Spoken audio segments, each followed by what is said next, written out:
What's going on, everybody? College Lefty Gaming, and in this video I have for you guys an AL East event gameplay and kind of an update on what happened yesterday. Hope you guys enjoy. Alright guys, so the previous run that I was doing on a live stream, I ended the stream at 6-1. I got gotten into a freeze off in the 7th game and I just quit out. I was not going to deal with waiting for that freeze off. And anyway, I kind of talked a little bit about that in the last video. However, I am still working on going over some of this equipment, learning how to use some of this equipment. So I'm not sure if that clip was even included in the video. Some of the clip of the last video was lagging. There was muted parts. It was just a mess. It was me trying to learn how to use this equipment, and I'm still in the process of doing the same thing. I figured I'd go back to a little bit of what I was kind of doing, as well as I still am using some of the equipment. I'm using my microphone. I wasn't able to use the webcam, so I'm going to use the PlayStation webcam for the intro and the outro part.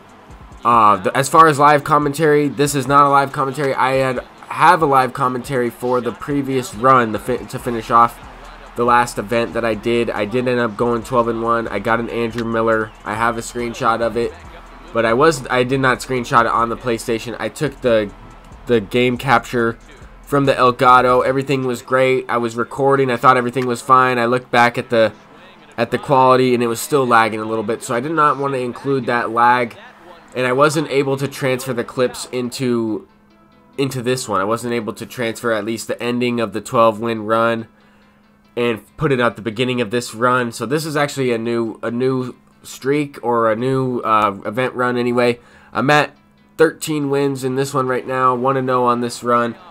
And I don't know if I'm going to get the Donaldson. I think I might, just because I have a few wins left to get. I could probably do it in one more run on a live stream or something like that this weekend, if that's what I do plan on doing.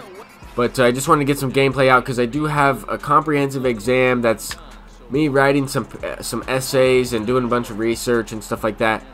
That is due this coming Monday, so I'm going to be focusing on that. Until then, I probably will just make like a video or probably a short live stream this weekend and call it for the weekend for that. And then once I finished up these exams and everything, moved later into November, I'm gonna have more time to play. I'm gonna have more time to do longer live streams, as long as I plan ahead for those and everything.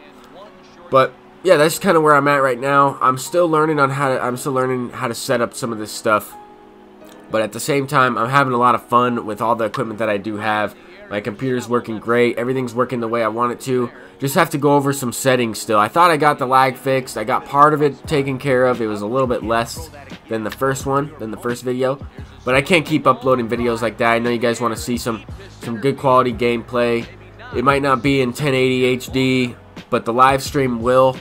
And then some videos like this might be a little bit less quality. It's still going to be watchable though. It's still going to be able to, I mean, it's not lagging. It's crisp gameplay. It should be good.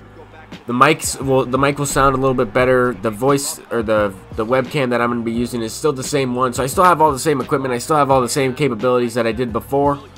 I'm just going to be using as much as I can now to just make content. I'm trying to improve the content for you guys, and I kind of went a step in the wrong direction when I first got this stuff, and that was expected. I mean, when I first started uploading on this, using Share Factory and all that stuff, I wasn't able to perfect it right away. I wasn't able to do the right things, and I had some speed bumps here in the road. But in this event, I did not show you guys my team. I was able to get a pretty good team. I kind of wanted to go through it, but it took me so long to create some of this lineup. I was able to get a few relief pitchers. This was a crazy play. I wasn't even trying to go to third base. He just went automatically. Frickin' Jack Reinheimer. Anyway, got the 1-run lead from the beginning of the game. Just trying to lock it down. Justin Smoke grips one. But yeah, I mean, I was able to get a few guys I liked in the bullpen. Even from the first run I did, I mixed it up a little bit. I put in Oliver Drake. I had him in the first one, but I had Donnie Harden as well. I put in, what's that other dude's name? Carlos Estevez I tried to squeeze in, but I was not able to put him in there, so I went with Javi Guerra, I believe, for common bullpen guys. Vogelbach, and who else was it? Scott Van Slyke. And so that was the second game. The first game was a rage quit in this one. The second game was a 1-0 victory. This guy's got a pretty good team. He's got that Chris Davis, which is probably my favorite flashback card in this game. which is that Chris Davis Orioles card. I really liked him when I had him on my team.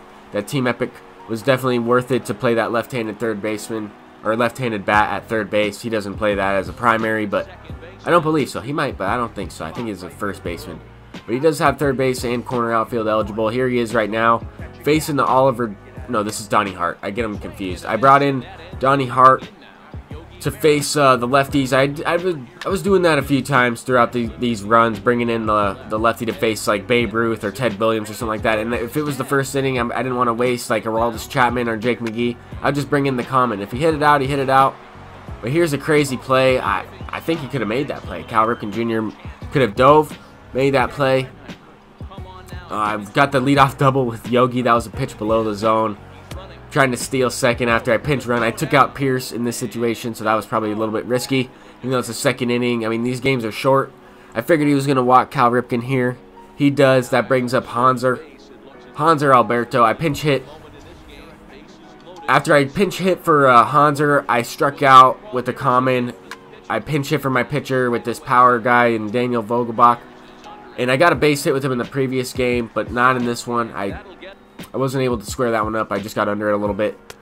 In the next inning, I was like, okay, I'm not going to waste. I didn't know if the game was going to go extra innings. I didn't want to waste my bullpen. I didn't want to waste Fernando Rodney or Darren O'Day. So I went to Oliver Drake in that situation. He's got a splitter. He's got actually a pretty good repertoire, even though he has 3 pitches. He's got a pretty good slider as well. He's kind of like a common Bruce Sutter. So I went with him. He was able to get the job done for me in that inning. The opponent brings in Darren O'Day, or actually left him in from the previous inning. And Ted Williams sends one deep. I was late on that one, but the barrel of the bat, you could see in the gameplay that it did hit the ball pretty well, and it went opposite field. I mean, it was the feedback on the PCI was different on that one than what I thought I was looking at while the pitch was coming in, if that makes sense. Here with Babe Ruth, hit a line drive on a slider, middle part of the zone. And I'm going for all the way around for an inside the park home run. He throws a kind of a lollipop throw into home plate. Slightly off target. And that is going to get us a run there.